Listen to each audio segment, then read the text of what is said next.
नमस्कार, आप देख रहे हैं जानो गुजरात। मैं हूं नसरीन। उत्तराखंड में बारिश और बाढ़ से हुई तबाही की एक के बाद एक दर्दनाक कहानियां सामने आ रही है। अहमदाबाद का एक जोड़ा भी इसी कहर का शिकार हो गया।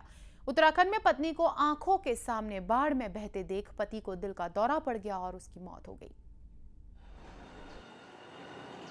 अब इस तस्वीर में तब्दील हो चुके अहमदाबाद के इस गज्जर दंपति को अंदाजा ही नहीं था कि उसकी चारधाम की यात्रा उसके लिए अंतिम यात्रा बन जाएगी।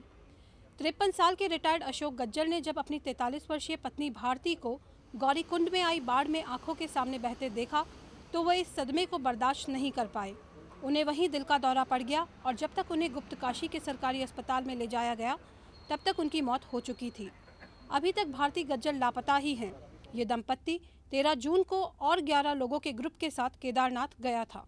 तो हॉस्पिटल में है, लेकिन हॉस्पिटल का कोई भी कांटेक्ट नंबर हमारे पास नहीं है, तो हम उनका कोई कांटेक्ट नहीं कर सकते। कुछ भी हमारे पास अवेलेबल नहीं है। तो प्लीज़ गवर्नमेंट उतना तो कम से कम आप डिस्प्ले करो कि जो हॉस्पिटल में है उनको कांटेक्ट कर सके।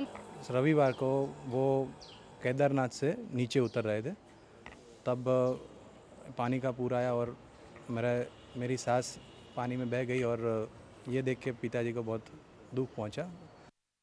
कुदरत के कहर का शिकार हुए इन लोगों के परिजनों का आरोप है कि सरकार की तरफ से किए जा रहे राहत और बचाव कार्य पर्याप्त नहीं हैं।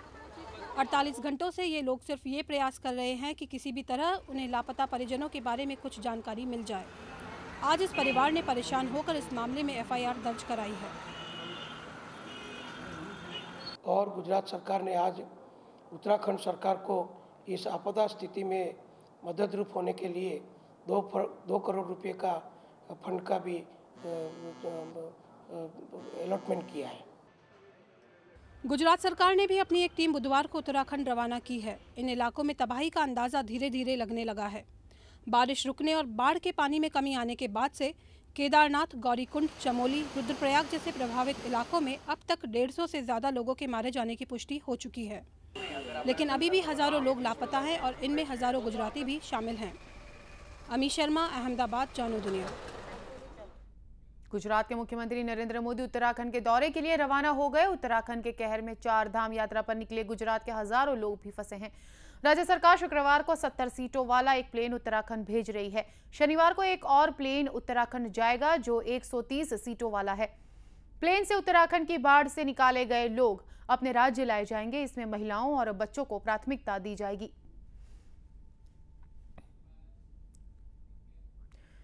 उत्तराखंड में आई प्राकृतिक आपदा के बाद गुजरात के फंसे यात्रियों को सही सलामत वापस लाने के लिए वडोदरा से 5 बसें रवाना हुई है।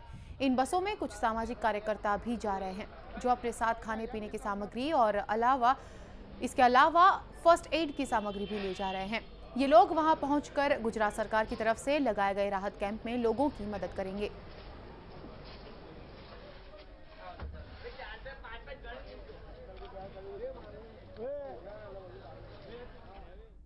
अहमदाबाद क्राइम ब्रांच ने कस्टोडियल डेथ मामले में सरदार नगर पुलिस थाने के 2 कांस्टेबल धीरज और अशोक को गिरफ्तार कर लिया है। इस मामले में एक PSI और एक ASI समेत 6 पुलिस कर्मचारियों पर हत्या का आरोप लगा है। आरोप लगने के बाद ये सभी फरार हो गए थे। गिरफ्तारी के बाद पुलिस ने बाकी अपराधियों का पता लगाने के लिए कार्रवाई शुरू कर दी है।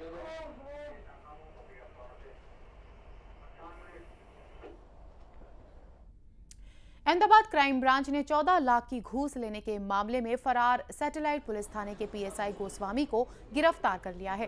गोस्वामी के अलावा और 4 पुलिस कर्मचारियों पर 14 लाख की घूस लेने का आरोप लगा है, जिसको लेकर पिछले 4 महीनों से PSI गोस्वामी समेत सभी पुलिसकर्मी फरार थे। लेकिन क्राइम ब्रांच को पता चलने पर उसने PSI गोस्वामी को गिरफ्तार कर लिया है। उससे पूछताछ में घूस के मामले में चौंकाने वाले खुलासे होने की उम्मीद की जा सकती है।